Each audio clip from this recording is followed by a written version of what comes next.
আমার নবী, আপনার নবী মুহাম্মদ সাল্লাল্লাহু আলাইহি ওয়াসাল্লাম জিবরাইল আলাইহিস সালাতু ওয়াস সালামকে তার নিজের চেহারায় সারা জীবনে মাত্র দুইবার দেখেছে।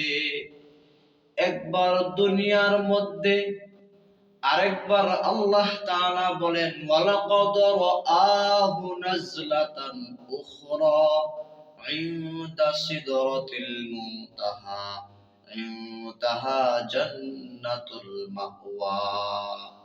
একবার দুনিয়ার মধ্যে, আরেকবার সপ্তম আকাশে সিদরাতুল মুনতাহা, যেখানে জান্নাতুল মাওয়া অবস্থিত,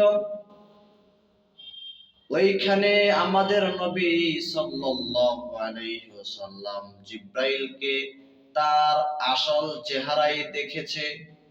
ওই সময় তাকে কেমন দেখা গিয়েছে ওই বর্ণনা দিতে গিয়ে সাহাবাদেরকে বয়ানের মাধ্যমে বললেন, ফাসাদ্দা উফুকুস সামাই, আমি যখন তার আসল চেহারায় দেখলাম, ওই সপ্তম আকাশের এক প্রান্ত থেকে অপর প্রান্ত পর্যন্ত যখন সে এইভাবে ডানা মেলায়, তখন সমস্ত দুনিয়া অন্ধকার হয়ে যায়। সে এত বড় ছিল। তখন তিনি আরো বলেন, লাহু সিত্তু মিআতি জানাহিন, জিবরাইল আলাইহিস সালাতু ওয়াস সালামের 600 ডানা ছিল। তিনি ওই 600 ডানা দিয়ে তিনি চলাফেরা করতেন। আমার নবী বললেন, আমি যখন তাকে প্রথম দেখলাম দুনিয়ার মধ্যে, আমি তাকে প্রথম দেখে আমি অজ্ঞান হয়ে গিয়েছিলাম। আর যদি এমন আকৃতি কোনো মানুষ দেখতো, তখন তার আর কোনো অবস্থায় জ্ঞান ফিরত না। আল্লাহর নবী সাল্লাল্লাহু আলাইহি ওয়াসাল্লাম আরো বললেন, আল্লাহ তাআলা এমন ফেরেশতা সৃষ্টি করেছেন, এক একটা ফেরেশতা এত বড়, দুনিয়ার সমস্ত সমুদ্রের পানি, সমস্ত নদীর পানি যদি একসঙ্গে একজন ফেরেশতার মাথার মধ্যে ঢেলে দেয়, ওই পানি পা পর্যন্ত পড়তে পড়তে পানি শুকিয়ে যাবে। এক একজন ফেরেশতা এত বড়। আল্লাহ তাআলা বলেন, আমি এমন ফেরেশতা সৃষ্টি করেছি, দুনিয়ার মধ্যে কিছু ফেরেশতা আছে রুকু অবস্থায়, কিছু ফেরেশতা আছে সেজদা অবস্থায়, কিছু ফেরেশতা আছে দাঁড়ানো অবস্থায়। তারা এইভাবেই কিয়ামত পর্যন্ত থাকবে।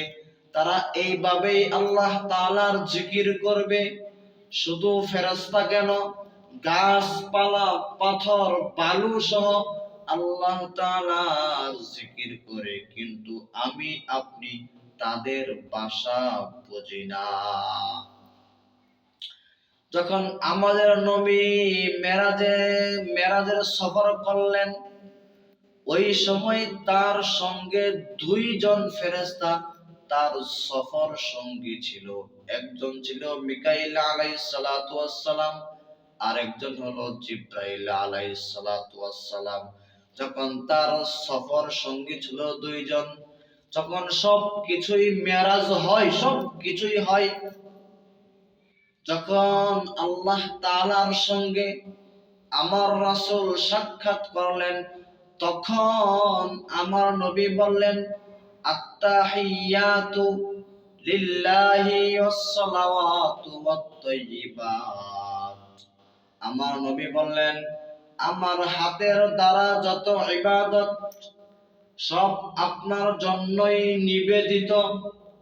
আমার দেহের দ্বারা, আমার মুখের দ্বারা, আমার সম্পদের দ্বারা যত কিছুই হোক, সবকিছুই আপনার জন্য নিবেদিত।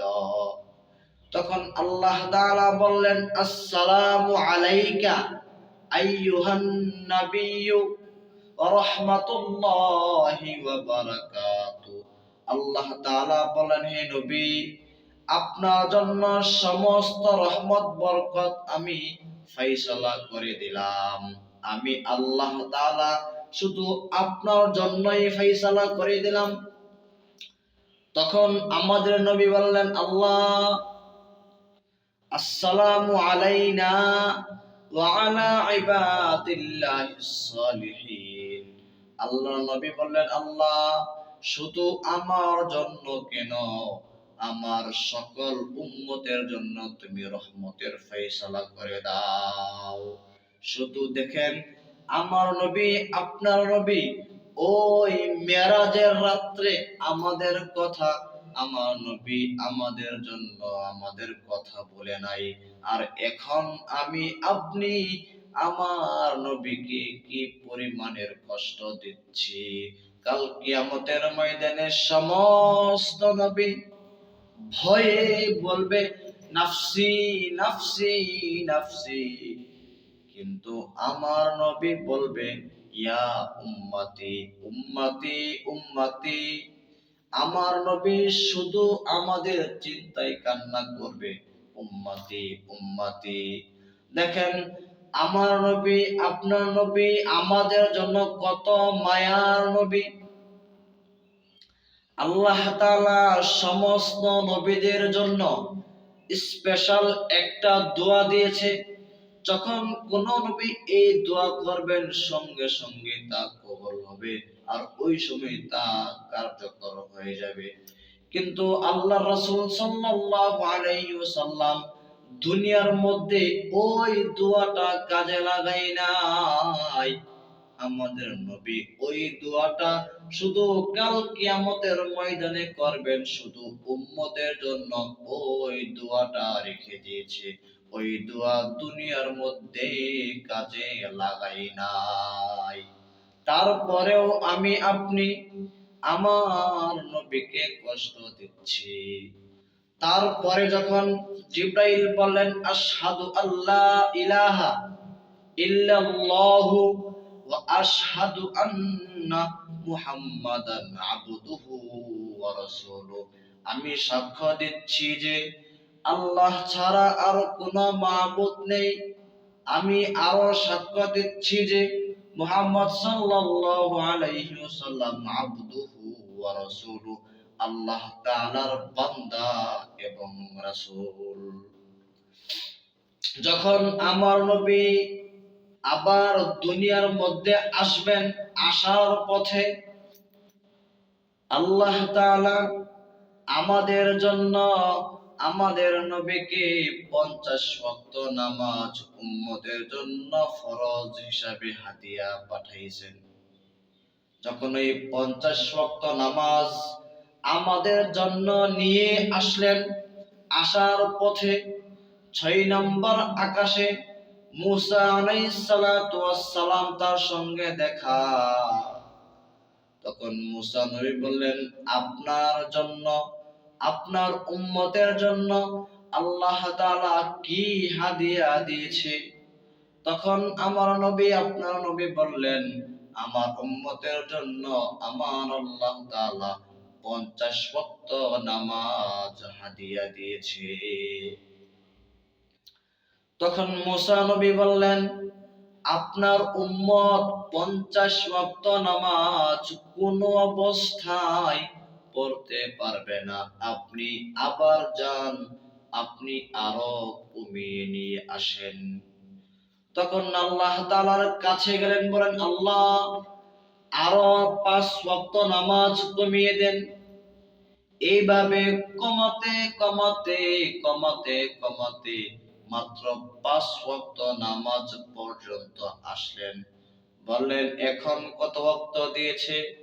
তখন আমার নবী, আপনার নবী বললেন, এখন আল্লাহ তাআলা আমাদের জন্য মাত্র 5 ওয়াক্ত নামাজ দিয়েছে।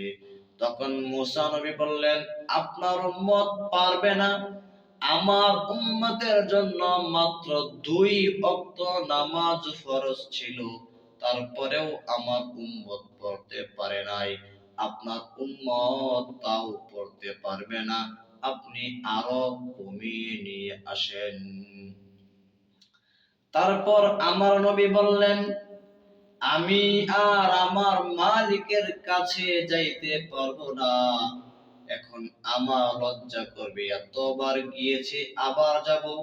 ওই সময় আল্লাহ তাআলা বলেন, হে নবী, আপনার উম্মতের জন্য আমি এত সুন্দর একটা ফয়সালা করে দিলাম, নামাজ ঠিকই 5 ওয়াক্ত, যে বান্দা আমার জন্য 5 ওয়াক্ত নামাজ পড়বে, আমি আল্লাহ তাআলা তার আমল নামাই 50 ওয়াক্ত নামাজের সওয়াব দিব। দেখেন, এত সুযোগ, এত দয়া করেছে আমার মালিক আমাদের জন্য, এত রহমত করেছে আমাদের জন্য, তারপরেও আমি আপনি নামাজ পছন্দ করি না। আরে ভাই দেখেন, হজ এসেছে ওহীর মাধ্যমে, যাকাত আসছে ওহীর মাধ্যমে, সিয়াম রমাদান মাস আসছে জিবরাইলের মাধ্যমে, আর নামাজ আসছে আমার মালিক স্বয়ং আমাদের জন্য নামাজ ফরজ করে দিয়েছে।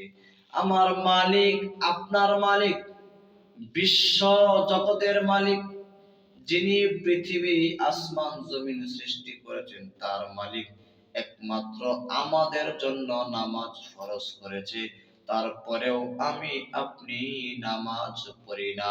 আমার কাছে নামাজ ভালো লাগে না, আমার কাছে আমল ভালো লাগে না, আমার কাছে ইবাদত ভালো লাগে না। কেন ভালো লাগে না? আমাদের অন্তর নষ্ট হয়ে গেছে, আমাদের নফস নষ্ট হয়ে গেছে। আমরা নফসের দোকার মধ্যে পড়তে পড়তে পড়তে পড়তে আল্লাহ তাআলার যে একটা জিকির আছে, আল্লাহ আল্লাহ, এই জিকিরের মজা আমি আপনি কোনো অবস্থায় পাচ্ছি না। কেন? আমার অন্তরের মধ্যে ময়লা হয়ে গেছে। এখন আমার আপনার অন্তরের ময়লা পরিষ্কার করতে হবে। তারপরেও আমার মালিক, আপনার মালিক